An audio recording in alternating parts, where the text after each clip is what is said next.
So I will answer whatever questions you have. Please make them painful and awkward. It's better for everyone that way. Peter, I'd like for you to comment on the agricultural supply chain and how it's different from other supply chains and the implications you see going on with world agriculture supply relative to potential for famine. Innocent question that is arguably the darkest answer. Okay. Agriculture is unique in that everything has to be done in the right order at the right time. Otherwise, the harvest is lost and you have to wait for the next planting season to begin. So if you have a disruption in automotive and you can't get spark plugs and they come in 3 weeks later, you just plug them in and you're good to go. You can't do that with ag. You have to have the finance to pay for the inputs. You have to have the fuel for the heavy machinery. You have to have the fertilizer and the pesticide and everything else at the right time. We have very discrete concentrations of production for a lot of the stuff that matters, with fertilizer being the single most exposed. 3/4 of the world's phosphate fertilizer, for example, comes from either Saskatchewan or Belarus and a single mine in Russia. You can see the problem. So we're going to have a significant breakdown throughout the supply chain for any number of reasons that's going to cost us at least 1 billion people over the next 20 years. That assumes we are okay with GMOs. If we're not, 2 billion.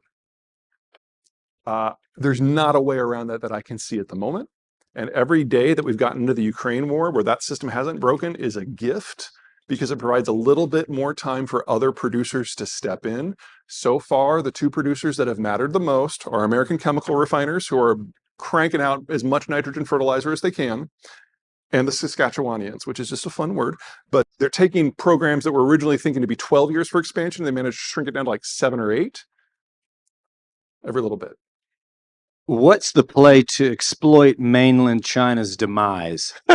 And real quick, why Atlanta and Detroit? Just a little follow-up question. Oh, just clearer targeting information and no missile defense. But I didn't mean to suggest that those were the only 2 places that were in danger. Okay. Let me give you something not to do. Don't try to short sell the Chinese stock market. Every market before 1945, it typically went to zero at some point. Because if you can't short sell a country that fails, there's no one on the other side of that. So careful how you play. But in terms of betting on the future as opposed to trying to kick the Chinese while they're down, it's all about the industrial position. There's a lot of plant that needs to be replaced. I tried to give you a quick look as to where some of the holes were. If I were betting on the biggest margin, let me give you 2. Number 1, those low quality chips, the Internet of Things. There's nothing about that technology that is, from our point of view, exotic. And we could expand that very, very quickly. So it's not just for the Internet of Things. There's a lot of other uses for those low quality chips. For example, the average EV has $1,000 worth of them in it.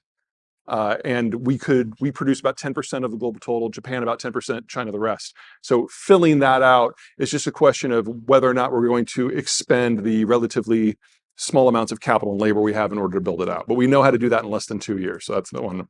The next is medium manufacturing that's on the verge of heavy manufacturing. Because we have all the chemicals, it doesn't take much disruption for the rest of that to flood back.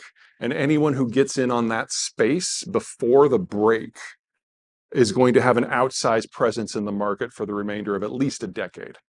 You've shown a lot of trends and you feel they're pretty solid and concrete. I guess I would just ask, how is your own portfolio positioned in broad terms? And if it's not aligned with all that you're saying, why not? It is. I am not a growth investor as a rule, just my own personal preference, because I don't have the time to dedicate to it. I'm not a day trader in any stretch of in any way, shape, or form. And do not take this as financial advice, because that is not my job. But what I do, I look for places that are American, where the company is American domiciled for rule of law, where the company has American production to take advantage of positive demographic trends. And if the end product is both energy intensive for its creation, because we have the cheapest energy in the world, and is something that could theoretically be exported, that's my list of things that I look for. At the top of my list is chemicals processing in the next step. Next down is agricultural processing, because American farmers, not without exception, but with very few, they produce the raw stuff and then they send it abroad. And we're missing out on a massive chunk of the value chain. And any company that has gotten into that has just made mad money. So, a little plug for Iowa. Iowa is the highest value add agricultural sector on the planet because they produce the corn, they produce the soy, they produce the hogs, and then they turn them into something else before it gets to the end customer. And so they capture part of that value add. We're going to do that in energy. We're doing that in food. And that is where I concentrate. That does not mean that there aren't other players here. The problem I personally run into in the manufacturing space is that a lot of this expansion is going to be small and mid cap. I don't got time for that. There's just too many players, but someone who knows the space, it's probably an easy play. I was a manufacturer for 17 years, Woohoo! and I moved it here to Tennessee.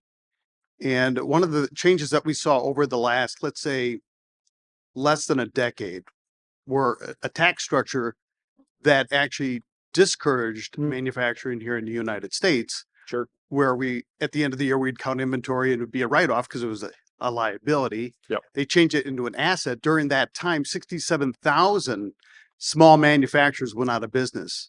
That number feels very low to me. Yeah, and you're probably right. And it was there was a certain sector.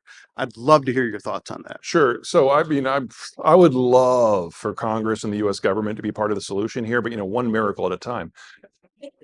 The smart play is to get ahead of this, and by many metrics, we are. Industrial construction spending in the last 6 years is up by a factor of 9, and only about 40% of that is due to things that the Biden administration has done with like the CHIPS Act and the IRA. We had already gotten the jump on this before he ever came into office. Whether you want to credit Trump or China or whoever that, whatever. We're on the right path. We just need more, and we need it sooner. The complaint, if I'm going to be that guy, that we have is we didn't start this a little bit sooner when capital was still cheap. And so now we're doing it in the teeth of a much different financial environment. As to your inventory concern, that is definitely something to hammer on with your legislators, because as we move away from a just-in-time manufacturing model, we're going to have to move to a just-in-case one in the meantime. And that means building inventory at every stage of the supply chain system. Now, that will naturally push us towards a more constrained, fewer-step manufacturing model, but that does mean everyone will have to have more inventory.